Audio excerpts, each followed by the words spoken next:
साथ में उस सरोवर में जल पीने गया। जल पीने के बाद हाथी का तो स्वभाव होता है जल क्रीड़ा करने लगा। जल क्रीड़ा करने लगा। उसी समय एक ग्राह आकर के गज के पैर को पकड़ लिया। जैसे पैर को पकड़ा तो गज को लगा कि कोई छोटा जीव होगा, क्योंकि वो तो बहुत बलवान था। 1000 हाथियों का बल था उसमें। तो उसने जल क्रीड़ा किया और निकलने को हुआ जल से बाहर, तो ग्राह ने उसके पैर को खींचने लगा। तो कभी गज ग्राह को खींचता, कभी ग्राह गज को खींचता। ऐसे करते करते सुबह से शाम हो गया, लेकिन कोई निर्णय नहीं हो पा रहा था। कभी गज ग्राह को खींचे, कभी ग्राह गज को खींचे।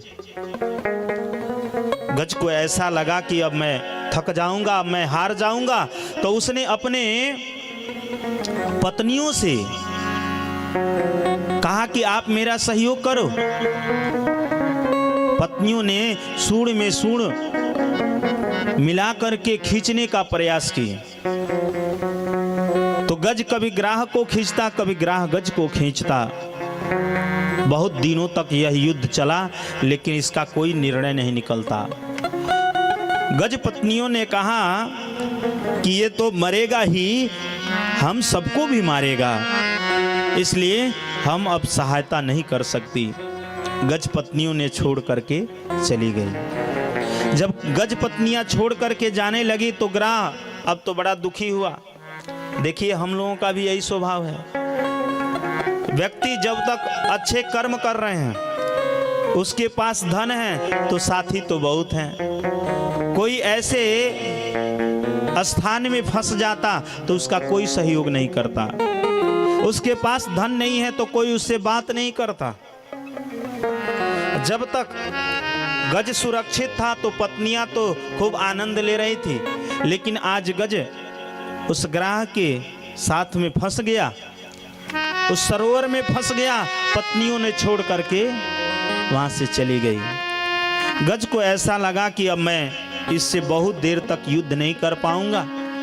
तो सोचा कि अब मेरा कोई सहायता नहीं करेगा, एक परमात्मा ही मेरी सहायता कर सकते हैं।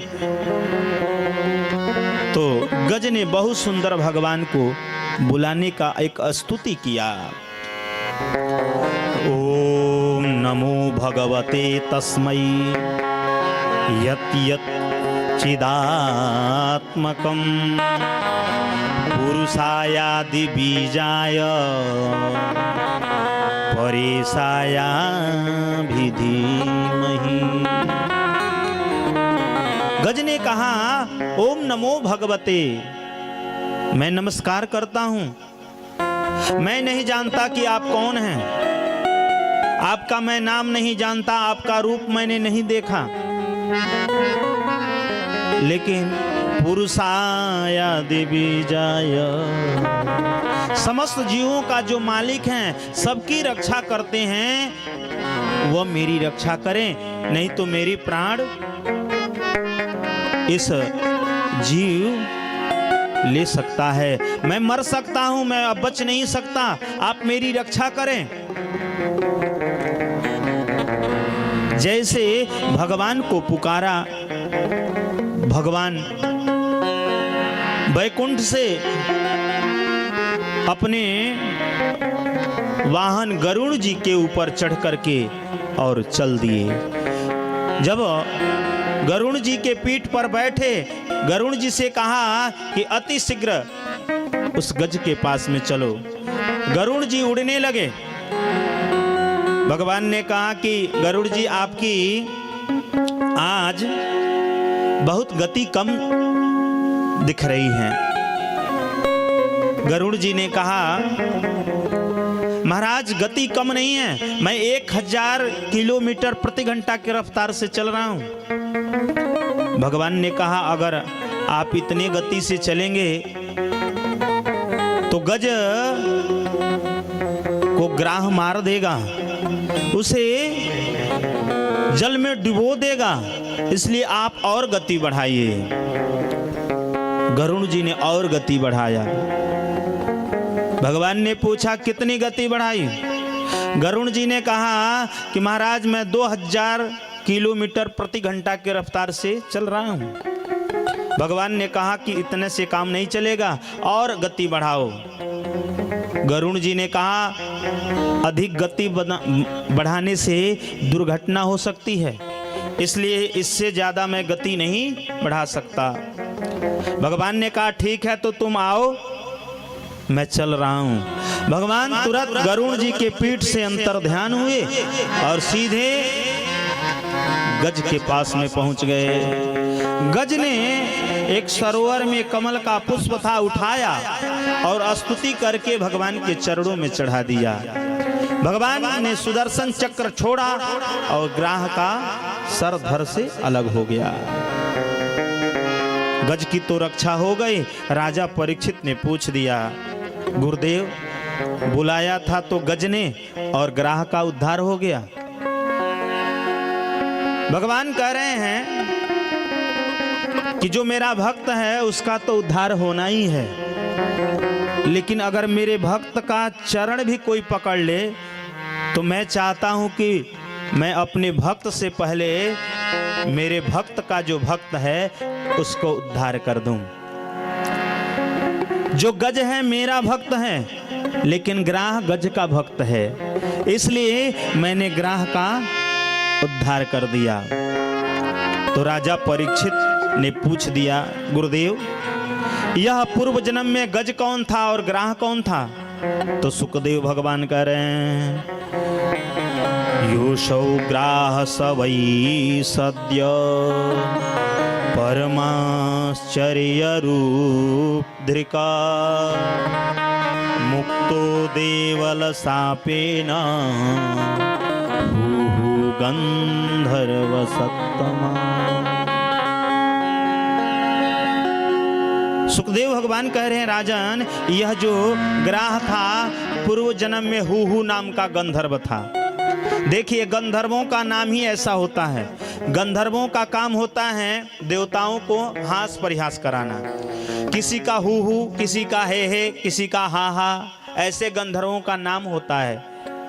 पूर्व जन्म में जो ग्राह था वह हूहू नाम का गंधर्व था। एक देवल ऋषि थे जो स्नान करके और नदी में सूर्य अर्घ दे रहे थे। इसने देखा तो छुपके से जा करके नीचे बूढ़ करके इनके पैरों को खींचा और खींचा तैसे देवल जी घबराए। अब जल्दी जल्दी सूर्य अर्घ दिया और यह खींच करके बाहर आकर खड़ा हो गया था।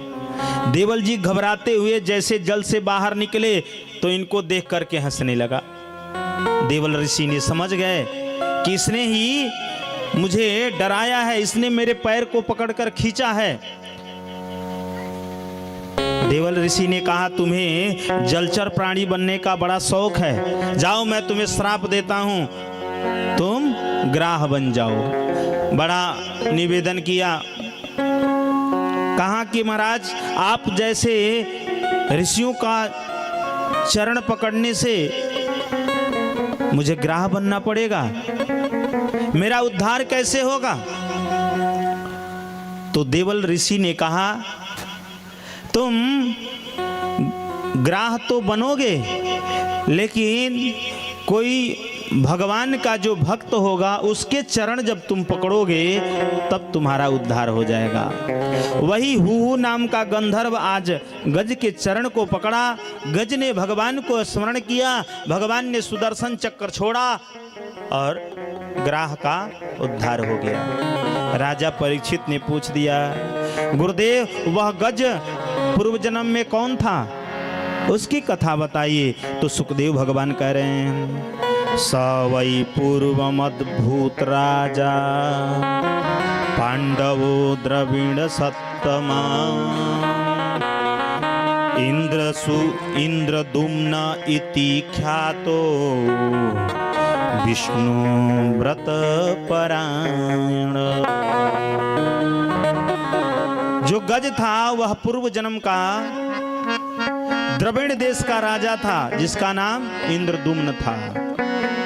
एक बार देवताओं की सभा लगी थी, इसके पास बहुत धन था। उस सभा में ये भी गया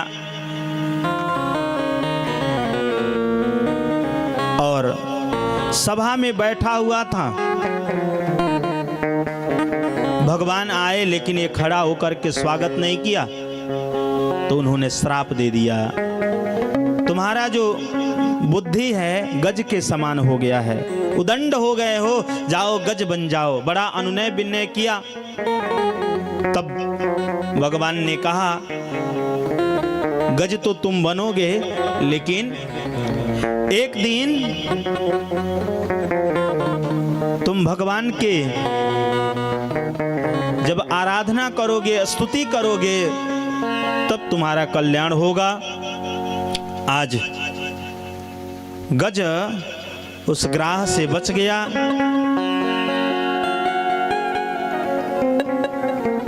आगे भगवान की स्तुति किया। स्तुति करने के बाद ये हुआ कि एक बार की बात है कि दुर्वासा जी इंद्र के पास पहुंचे,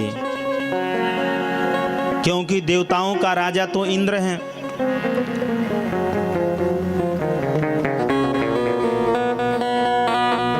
तो जैसे ही